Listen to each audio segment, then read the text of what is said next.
যিহেতু আজি বতৰ ডাৱৰীয়া সেইকাৰণে ভাবিলোঁ গাহৰি তাপত দি খাম। এইফালে মই ৰেডি কৰিলোঁ, এয়া চাওক গাহৰি তাপত দিছোঁ গাইজ। এয়া জলকীয়া কেইটামান 3টা মই কুটি দিছোঁ, মাজে মাজে নহৰু দি দিছোঁ আৰু ইয়াত ধুনীয়াকৈ ঢাকনি দি দিম।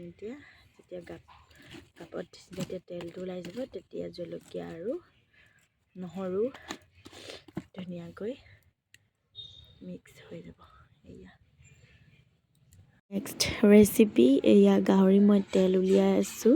কেৰাহীখনক ইগন'ৰ কৰিব অকণমান, আৰু কেৰাহীখন পাতল হয়। এখন কেৰাহীত মানে এনেকৈ তেল নিদিয়াকৈ যিটো গাহৰি ড্ৰাই ৰোষ্ট কৰোঁ সেইটো বহুত ভাল হয়। এয়া দেখিছেই তেল কিমান ধুনীয়াকৈ ওলাই আহিছে। অলপমান নিমখ ছটিয়াই দিব লাগে, তেতিয়া তেলটো পুটুককৈ ওলায়। এয়া দেখিছে তেল ওলালে, আৰু হাফ কেজি আছিলে গাহৰি মাংস, আৰু আমি দুজনেই আছিলোঁ ঘৰত, সেইকাৰণে দুজনৰ কাৰণেই মই বনাইছোঁ। আৰু এইফালে মাংস, এইফালে এইখিনিতো মই তাপত দিছোঁ কেইপিচমান, আৰু এইফালে এইখিনি মই এনেদৰে বনাবলৈ চেষ্টা কৰিছোঁ। আৰু এয়া তেলখিনি ওলোৱাৰ পিছত মই এইখিনি মাংসখিনি এতিয়া এড কৰি দিম। এয়া এইফালে এড কৰি দিলোঁ। এয়া দেখিছে কিমান ধুনীয়া হৈছে তেলটো। এয়া চব মই মিক্স কৰি ল'ম। কেৰাহীখন পৰিব লৈছিলে, দেখিছিলে ন? এখন হাতে কেমেৰা কৰি আছোঁ যিহেতু। এয়া ভালদৰে এনেকৈ মিক্স কৰি ল'ম। মই ইয়াতে এতিয়া নিমখ মই একোৱেই দিয়া নাই, আৰু হালধিটো মই নিদিওঁ। যেতিয়া মই ড্ৰাই ৰোষ্ট কৰোঁ এনেকৈ গাহৰি, হালধি মই নিদিওঁ। এয়া অলপ পিছত মই পিঁয়াজ আৰু জলকীয়াটো দি দিম, আপোনালোকে দেখি চাই থাকিব। আৰু এইফালে বনালোঁ মাটিমাহ। খাৰটো নাছিলে, মই গম পোৱা নাছিলোঁ, আৰু কুকাৰতে এনেকৈ চিটি মৰাই দিলোঁ মাটিমাহটো, আৰু আদা অলপ দিলোঁ। এনেদৰেই চিম্পুলকৈ বনাই থ'লোঁ আৰু।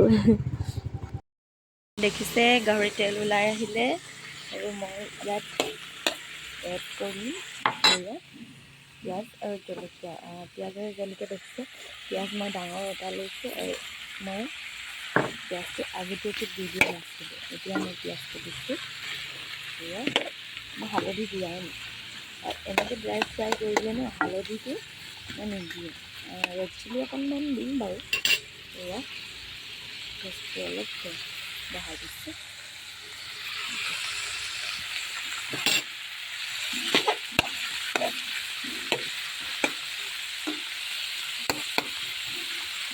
এনেকৈ নিদি গ'লোঁ।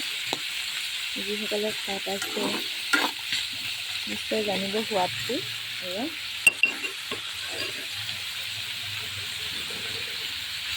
মই নিমখ দিয়াই নাই ইয়াত, এতিয়া মই নিমখ আৰু হালধি নিদিওঁ। মই নিমখ অকণমান দিম এতিয়া ইয়াতে, সোৱাদ অনুযায়ী নিমখ দিব। এয়া মই নিমখ দিলোঁ।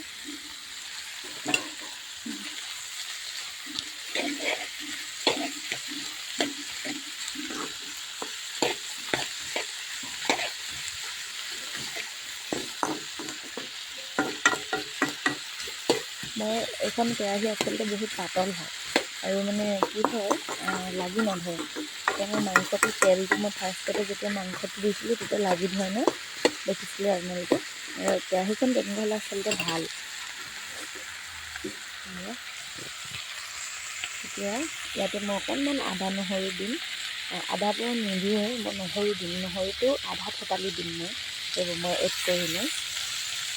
এয়া মই আধা থেতালি নহৰু এড কৰিলোঁ।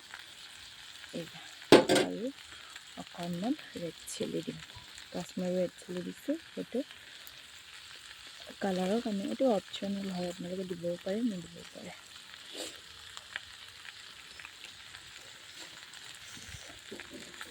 এতিয়া ভালদৰে মিক্স কৰি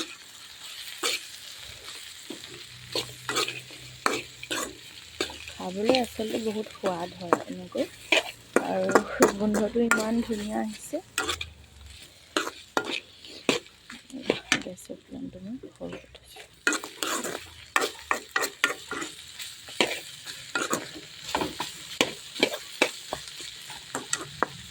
এতিয়া মই ইয়াত ঢাকনি দিম 10 মিনিটৰ কাৰণে। ইয়াত হৈছে ইয়াত মই অকণমান ঢাকনি দিম, ল' ফ্লেমত থ'ম গেছটো অলপ কমাই লৈছোঁ। আৰু ঢাকনি লগাই দিম।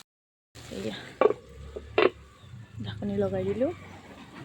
হ'লে মোৰ গাহৰি যিটো মই তাপত দিছোঁ এইখিনি হ'ব এতিয়া। খোৱা নাই বাৰু আৰু টাইম লাগিব। এয়া মাংসটো এনেকৈ লুটিয়াই লুটিয়াই থাকিব লাগে। মই আপোনালোকক একেবাৰে ৰিজাল্ট দেখুৱাম। ঠিক আছে। এয়া মাংসটো আধা আধি সিজিলে দেখিছে। মই গাহৰি মাংসখিনিত এড কৰিম কি দেখিছেনে, গম পাইছে নাই বাৰু দেখি? এয়া খৰিচা অকণমান এড কৰিম বুলি ভাবিছোঁ। এয়া বেছি নিদিওঁ বাৰু, এইটো এটা হ'লেই হৈ যাব। এইটো ওলাই অহা নাইও, আহিলে এইটো এটা দিম, এইটো কাটি দিম। এইটো আমাৰ বয়ামটো খৰিচা ইয়াত এড কৰি দিম। ইয়াত ঢাকনি খুলি দিলে দেখিছে তেল ওলালে। তেনেকৈ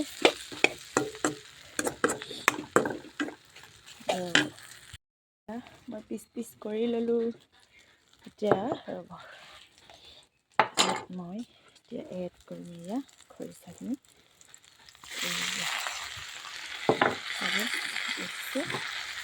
গেছৰ ভলিউমটো বঢ়াই দিলোঁ। এতিয়া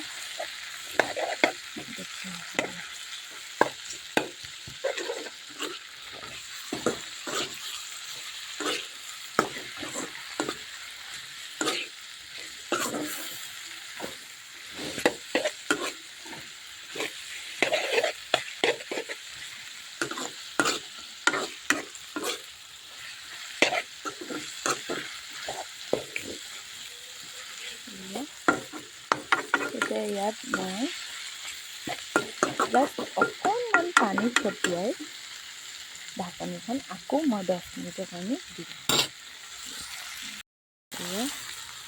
পানী অকণমান ঢালি দিম।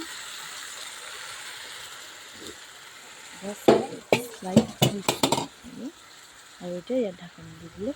এয়া পানী শুকালে, পানী শুকাই গ'ল আৰু মই একেবাৰে ভাতৰ লগত সজাই আপোনালোকক দেখুৱাই আছোঁ।